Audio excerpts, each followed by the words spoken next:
کبھی 10 منٹ عادت ہو جائے نا دعا مانگنے کی علیحدہ سے رات کو، حضور نے فرمایا جو فرض نماز کے بعد دعا مانگے اللہ اس کی قبول کر لیتا ہے۔ نبی پاک صلی اللہ تعالی علیہ وسلم نے فرمایا اللہ مسافر کی دعا قبول فرماتا ہے۔ حضور نے فرمایا اللہ مظلوم کی دعا قبول فرماتا ہے۔ حضور نے فرمایا بیمار سے دعا کراؤ اللہ اس کی دعا قبول فرماتا ہے۔ میرے نبی پاک نے فرمایا ماں باپ جب بھی اولاد کے لیے ہاتھ اٹھائیں، ویسے تے بلے شاہ تو آسمانی اڈ دیا ہی پھڑ دیں، جیڑا گھر بیٹھا انہوں بڑھیا ہی نہیں۔ حضور فرمانے لگے ماں باپ جب بھی اولاد کے لیے دعا فرمائیں اللہ ان کی دعا کو قبول کرتا ہے۔ آپ اپنا تعلق بنائیں، دعا کے ساتھ، عبادت کے ساتھ، مصلی کے ساتھ رشتہ بنائیں، استغفار پڑھیں۔ صلاح الدین ایوبی صلیبی جنگوں میں تھے، رات کو مسجد اقصی میں نماز پڑھی تو پریشان تھے۔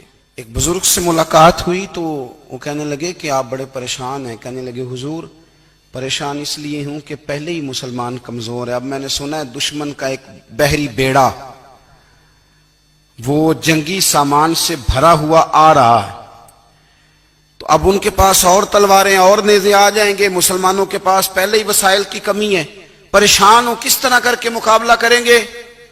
یہ بات کہتے ہی صلاح الدین ایوبی نے بزرگوں سے کہا حضور آپ بھی دعا کرنا، دعا کی بڑی طاقت ہے۔ میرے نبی پاک نے فرمایا دعا مومن کا ہتھیار ہے، دعا مومن کا، دعا مومن کا۔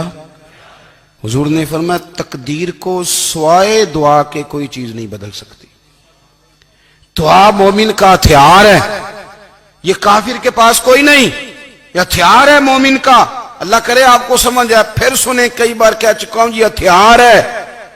کافر کے مقابلے میں جو تیرے پاس سب سے بڑا ہتھیار ہے وہ دعا ہے۔ دعائیں کرانی چھوڑ دی، کرنی چھوڑ دی، لینی چھوڑ دی۔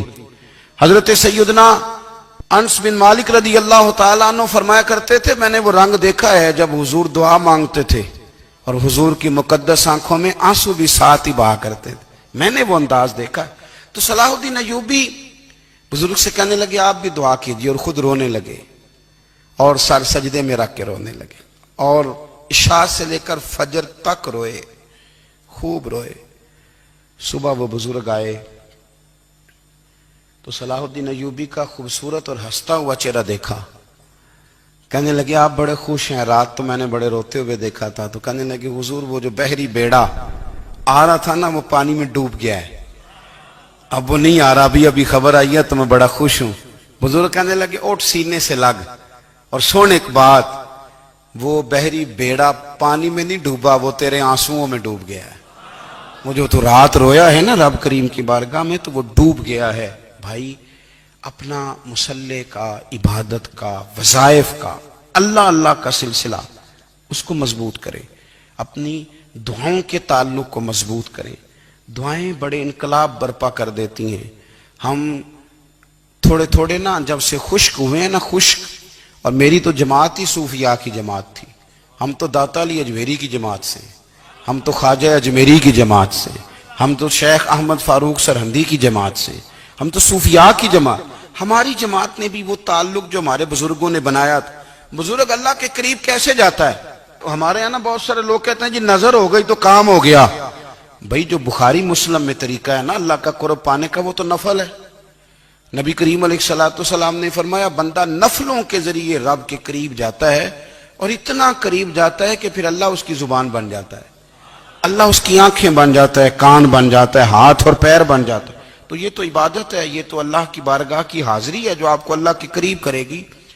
تو نماز کو اہمیت دے کے ادا کریں، نمازیں موبائل بند کر کے ادا کریں۔ لیکن نا کچھ لوگ کہتے ہیں مجھے ٹائم نہیں ملتا نماز کا، تو میں کہتا ہوں یہ آپ نے بڑی جرت کی بات کی ہے۔ مجھے کو میرا پیر بھائی کہا جائے نا میرے پاس ٹائم نہیں آپ کو ملنے کا، تو میں کہتا ہوں آج کے بعد آنا ہی نہ۔ تو کیا سمجھتا ہے تو وہ بڑا آدمی ہے، تیرے پاس ٹائم نہیں ہے اور ہمیں ملنے کا ٹائم، موج کر۔ تو آپ نے اللہ رسول کو کہہ دیا ٹائم نہیں، اور عجیب فلسفہ ہے نا۔ کہا جائے نماز پڑھنے آؤ تو کہتے ہیں کپڑے ٹھیک نہیں، اگر کہا جائے کہ آؤ ذرا دعوت پہ چلیں تو کہتے ہیں 1 منٹ ٹھہر میں کپڑے بدل کے آیا۔ نماز کے لیے کہا تو کہتے ہیں ٹھیک نہیں، دعوت کے لیے کہا تو کہتے ہیں میں ذرا تیاری کر لوں، یوں جانا مناسب نہیں۔ یہ معاملہ ٹھیک نہیں۔ رب تو فرماتا ہے کہ جب تو مسجد میں آ تو زینت اختیار کر کے آ، خوب ذوق سے دعا مانگیں، خوب شوق سے نماز پڑھیں، خوب استغفار کا مزاج بنائیں۔ آپ لوگوں کے بیچ رہ کے سوکھ حاصل کرنا چاہتے ہیں، لیکن آپ کو پتہ ہے کئی مہینے غار حرا میں رہنا بھی مدینے والے محبوب کا طریقہ ہے۔ ہر سال اعتکاف بیٹھنا الگ سے، یہ بھی حضور کا طریقہ ہے۔ مسجد نبی کے اندر دروازہ کھلتا تھا نبی کریم کا، پر گھر کے اندر نفل پڑے نبی پاک نے، اور حضور فرماتے ہیں کچھ نفل نماز گھر میں بھی پڑھا کرو، گھر کو قبرستان نہ بناؤ، ہمارا گھر اللہ کے ذکر سے آباد ہوگا۔ نبی پاک صلی اللہ علیہ وسلم نے نا ہماری توجہ دلائی۔ حضور صلی اللہ علیہ وسلم نے فرمایا بے توجہی کے ساتھ ادھر ادھر خیالات کر کے رب سے نہ مانگا کرو، تردد کے ساتھ بے یقینی کے ساتھ نہ مانگا کرو، بلکہ رسول کریم صلی اللہ علیہ وسلم نے فرمایا، یہ حدیث پاک مسلم شریف میں موجود ہے، حضور فرمانے لگے جب رب سے مانگو نا تو اصرار کر کے مانگو، جب رب سے مانگو تو اصرار کر کے، بچہ ناز دکھا رہا ہے اصرار کر رہا ہے، اللہ سے مانگو تو اصرار کر کے مانگو، اور فرمایا رغبت کے ساتھ مانگو۔ کیا خوبصورت لفظ ہے حدیث کے، حضور فرمانے لگے اصرار کر کے مانگو، رغبت کر کے مانگو۔ رب کے لیے کوئی چیز دینا مشکل تو نہیں ہے نا، اس کے لیے کوئی مشکل ہے تمہیں عطا کرنا، تو رغبت کر کے اللہ سے سوال کرو، اسے مناؤ۔ اور خود نبی پاک صلی اللہ علیہ وسلم کا حال یہ تھا، حضرت عائشہ صدیقہ رضی اللہ تعالیٰ عنہ فرمانے لگی کہ نبی پاک دعا رسول اللہ صلی اللہ علیہ وسلم، یہ لفظ ہیں حضرت عائشہ کے، اللہ اکبر، ذرا ان میں ڈوب کر دیکھیے گا، ذرا ان لفظوں میں کھو کر دیکھیے گا ام المومنین کیا فرماتی ہیں۔ حضرت عائشہ صدیقہ فرماتی ہیں، یہ بھی مسلم میں موجود ہے، کہتی ہیں دعا رسول اللہ، کہتے ہیں نبی پاک نے دعا مانگی، حضور نے دعا مانگی۔ سبحان اللہ، کیا لفظ ہیں، کیا وجد آفرین جملے، کہتے ہیں دعا رسول اللہ، نبی پاک نے دعا مانگی، ثم دعا، دعا مانگ کر حضور پھر دعا مانگنے لگے۔ حضور نے دعا مانگی اور دعا مانگ کر حضور پھر دعا مانگنے لگے، اور ثم دعا رسول اللہ، تیسری دفعہ فرماتی ہیں، کہتی ہیں حضور نے دعا مانگی اور دعا مانگ کر پھر دعا مانگنے لگے، یعنی حضور نے دعا مانگی اور پھر دعا مانگی، اور دعا ختم ہو گئی تو تیسری دفعہ پھر دعا مانگی، یعنی حضور نے مانگا۔ کیا کالا حضرت نے فرمانے لگے مانگیں گے مانگے جائیں گے، منہ مانگی پائیں گے، سرکار میں نہ لا ہے نہ حاجت اگر کی ہے، مانگیں گے مانگے جائیں گے، منہ مانگی پائیں گے۔ حضور نے دعا مانگی اور دعا مانگ کر پھر دعا مانگی، اور دعا مانگ کر پھر دعا مانگی۔ تو نبی پاک صلی اللہ علیہ وسلم کا تو اللہ سے مانگنے کا، اس کو منانے کا یہ طریقہ۔ حضرت عبداللہ ابن عمر فرمانے لگے، یہ لفظ ابو داؤد شریف میں موجود ہے، ذرا ان کا بھی ذائقہ محسوس کیجئے گا۔ حضرت سیدنا عبداللہ ابن عمر فرماتے ہیں میں حضور کی مجلس میں حاضر تھا، حضور مانگنے لگے اللہ سے، حضور اللہ سے مانگنے لگے۔ میں تو کئی دفعہ یہ دعا بھی مانگنے لگ جاتا ہوں کہ اللہ تو ان دعاؤں کی طرف تو دیکھ جو تیرے رسول نے ہمارے لیے مانگی۔ اللہ تو ہمیں تو نہیں نہ مانگنا آتا، نہیں طریقہ آتا، نہیں سلیقہ آتا، نہیں انداز آتا، ہم تو بے توجہ سے لوگ ہیں، بیٹھنے کا ڈھب نہیں آتا ہمیں تو ہاتھ اٹھانے کا سلیقہ نہیں آتا، ہم تو وضو کرنے کے اس طریقے سے آشنا نہیں، پر اللہ تیرے محبوب نے تو خوب مانگا ہے نا تجھ سے، تیرے پیارے حبیب علیہ السلام نے تو تجھے منایا ہے نا ہمارے حق میں، تو اللہ تو ان دعاؤں کی طرف تو دیکھ۔ حضرت عبداللہ ابن عمر رضی اللہ تعالیٰ عنہ فرماتے میں حضور کی مجلس مبارکہ میں بیٹھا تھا، ابو داؤد شریف میں موجود ہے، کہتے حضور دعا مانگ رہے تھے۔ دعا کیا تھی؟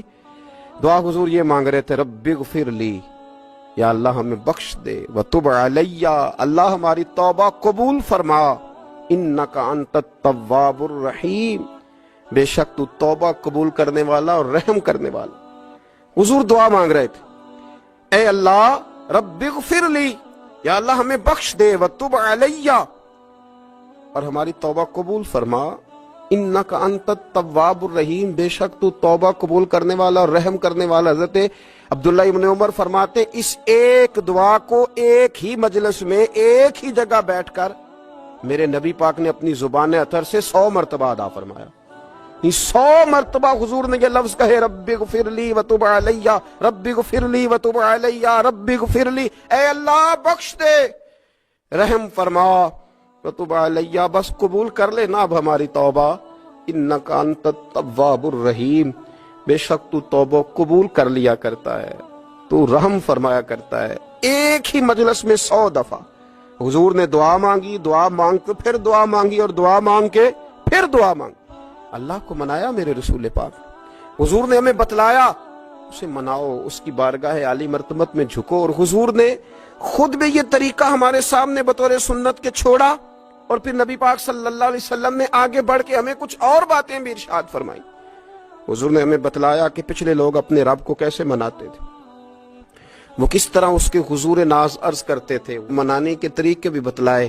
فرمایا جب ماں باپ دعا مانگیں گے اولاد کے حق میں تو وہ مان جائے گا۔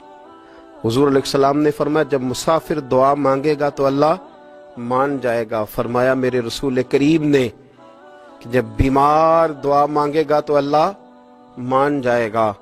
اور سید عالم علیہ السلام فرمانے لگے جب تمہارے ضعیف، کمزور، مجبور لوگ دعا مانگیں گے تو اللہ مان جائے گا۔ اور حضور نے فرمایا جب تم فرض ادا کر کے دعا مانگو گے تو اللہ مان جائے گا۔ اور میرے محبوب نے فرمایا جب پچھلی رات اٹھ کے تم اس کے حضور عرض کرو گے تو وہ تمہاری دعاؤں کو قبول کر لے گا، وہ تم مان جائے گا۔ اور حضور نے ہمیں دن بتائے، فرمایا جمعے والے دن مانگنا مان جائے گا، شب قدر کو مانگ لینا مان جائے گا، شب برات میں دعائیں کرنا وہ مان جائے گا، رمضان کی راتوں میں مانگنا مان جائے گا، قرآن پاک کے ختم کے موقع پر دعا کرنا مان جائے گا۔ طریقے بتلائے۔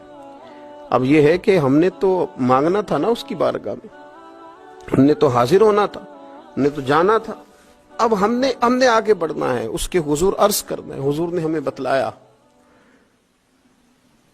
کہ مومن متقی ہوتا ہے نا، پرہیزگار ہوتا ہے، تو اس نے کچھ نیکیاں بھی کی ہوتی ہیں، جس طرح اسے اپنے گناہوں کا پتہ ہوتا ہے نا، تو اسے پتہ ہوتا ہے کہ نہیں یار فلاں کام میں نے فقط اللہ کی رضا کے لیے کیا ہوا ہے، وہ میرا اور میرے رب کا راز ہے۔ فرمایا جب تم بڑے الجھ جاؤ نا، جب تم بڑی آزمائش میں آ جاؤ، اور جب تم سمجھ لو کہ اب میں بڑی تکلیف میں آ گیا ہوں، تو پھر ایک طریقہ حضور نے ہمیں اور بھی بتلایا مانگنے کا، ایک اور طریقہ بھی بتلایا، اور وہ روایت صحیح مسلم میں موجود ہے۔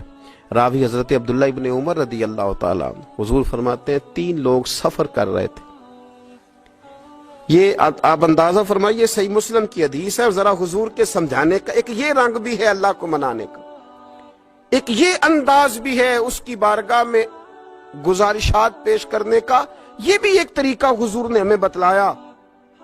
اگرچہ اپنی نیکیوں کو چھپانا چاہیے، نیکیاں جو چھپی ہوئی ہوتی ہیں وہ قیمتی ہوتی ہیں، وہ قیمتی چیزیں ہوتی ہیں جو لوگوں نے چھپا کر کے رکھی ہوتی ہیں۔ حضرت عبداللہ ابن عمر فرمانے لگے کہ نبی پاک صلی اللہ علیہ وسلم فرماتے ہیں 3 لوگ سفر کر رہے تھے، رستے میں طوفان آ گیا، تیز بارش شروع ہو گئی، تو حضور فرماتے ہیں وہ تینوں بارش سے بچنے کے لیے ایک غار میں چھپ گئے۔ ان کو پتہ ہے پرانے زمانے کے اندر غاریں ہوتی تھیں، اور لوگ جب سفر کرتے تھے لمبے تو پتھروں اور پہاڑوں کے بیچ میں سے سفر کرتے تھے، وہ غار کے اندر چلے گئے۔ اب چونکہ طوفان بہت زیادہ تھا، جب وہ غار کے اندر چلے گئے تو اللہ کے پیارے حبیب صلی اللہ علیہ وسلم فرماتے ہیں پتھر اوپر سے لڑکتا ہوا آیا اور غار کے منہ کے آگے آ کے اس نے غار کو بند کر دیا۔ اب اتنا تیز اور اس مضبوطی کے ساتھ وہ پتھر لگا اور اتنا صحیح فٹ ہوا کہ اندر روشنی آنی بھی ختم ہو گئی۔ اب 3 لوگ ہیں، تھوڑی دیر تو وہ پریشان رہے کہ شاید اب کبھی بچ نہیں سکیں گے، شاید چاروں جانب اندھیرا ہی ہے اور اندھیرا ہی رہے گا، شاید یہاں سے نکلنے کے لیے اب ہمیں کوئی رستہ میسر نہیں آئے گا۔